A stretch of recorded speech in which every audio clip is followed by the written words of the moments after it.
देश में दहेज हत्या और दहेज प्रताड़ना के मामले अचानक से बढ़ गए।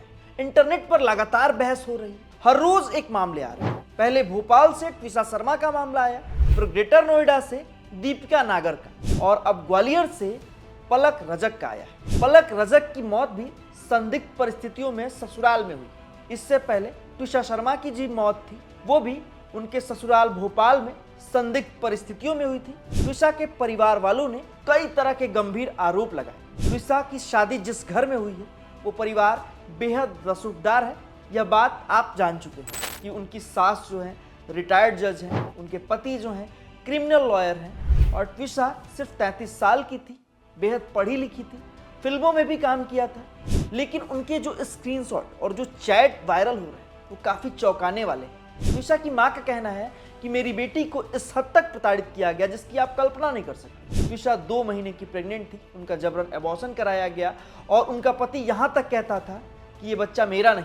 ट्विशा घुट घुट कर जी रही थी। ट्विशा ने ऐसा नहीं है कि अपने घर वालों को ये बात नहीं बताई, अपनी माँ को मैसेज करते हुए कहा कि मुझे यहाँ से ले चलो, लेकिन उनकी माँ और उनके पिता ट्विशा को समय पर घर नहीं लाए और ट्विशा 12 मई की रात संदिग्ध परिस्थितियों में मरी हुई है। अब मामला कोर्ट में है। उनकी सास चूंकि रिटायर्ड जज है और पति चूंकि क्रिमिनल लॉयर है, तो ऐसे में लोगों को संदेह है कि इसमें पीड़ित पक्ष को न्याय मिल पाएगा या नहीं मिल पाएगा। दूसरी जो घटना है दीपिका नागर वाली, दीपिका नागर ग्रेटर नोएडा की रहने वाली थी। ग्रेटर नोएडा के एक छोटे से गांव में उनकी शादी हुई थी। शादी में उनके पिताजी ने स्कॉर्पियो एन, जो स्कॉर्पियो टॉप मॉडल है, वो दहेज में दी थी। 25 से 30 लाख की ज्वेलरी दी थी, करोड़ों रुपए अपनी बेटी की शादी पर खर्च किए थे। इसके बावजूद दीपिका को उनके ससुराल वाले दहेज के नाम पर प्रताड़ित करते थे, ऐसा आरोप है। और इस कदर दीपिका को प्रताड़ित किया गया कि दीपिका ने तीसरी मंजिल से छलांग लगाकर जान दे दी। अब यह मामला भी पुलिस के सामने है, पुलिस इसमें भी जांच कर रही है। दीपिका के माँ बाप भाई बहन सब बिलख रहे हैं, न्याय की मांग कर रहे हैं। और अब जो ये मामला आया है ग्वालियर वाला, पलक रजक 23-24 साल की लड़की थी, महज साल भर पहले शादी हुई थी, एकदम सामान्य वर्ग की लड़की थी। पिता ने जितना हो पाया अपनी बेटी को दहेज दिया, एक छोटी सी गाड़ी दी, 10 तोला सोना दिया, दहेज दिया। इसके बावजूद भी पलक को उनके ससुराल वाले प्रताड़ित करते थे। पलक ने भी अपनी माँ को यह बात बताई थी, कहा था कि मुझे यहाँ से ले जाओ, लेकिन उनके घर वाले उन्हें नहीं ले गए और पलक ने सुसाइड कर लिया। संदिग्ध परिस्थितियों में पलक की बॉडी मिली और पुलिस अब इस मामले की जाँच कर रही है। पलक के परिवार का आरोप है कि ससुराल वाले ब्रेजा कार मांग रहे थे, दहेज और ज्यादा मांग रहे थे, और यही पैटर्न दीपिका वाले मामले में भी है। दीपिका के पिता ने चूंकि स्कॉर्पियो एन दिया था, लेकिन दहेज में उनसे फॉर्च्यूनर मांगा जा रहा है। लेकिन जो ट्विशा शर्मा का मामला है, उसमें ट्विशा के ससुराल वाले बार बार ये ताने देते थे कि तुम मेरी स्टेटस की नहीं।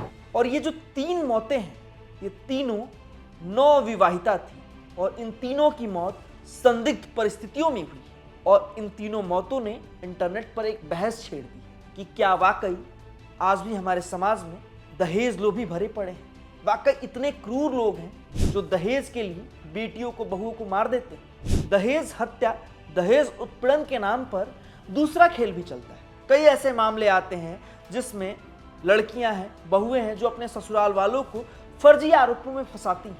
लेकिन वो आरोप और ये मामले ये सोचने पे मजबूर करते हैं, क्योंकि जिस तरह से मौतें हो रही, जिस तरह से अचानक मामले बढ़ गए, वो बेहद ही गंभीर है। गंभीर सवाल खड़ा करते हैं इस समाज पर। आपको क्या लगता है कि अचानक से इस तरह के मामले क्यों बढ़ गए? पहले ट्विशा शर्मा की मौत हुई, फिर दीपिका नागर की मौत हुई, और अब ग्वालियर की पलक रजक थी, और करीब इन सभी की उम्र 20 से 30 साल के बीच की थी। क्या ये भी एक वजह हो सकती है कि आज की लड़कियां परिवार के साथ सामंजस्य बैठाने में अपने आप को बेहतर नहीं बना पा रही?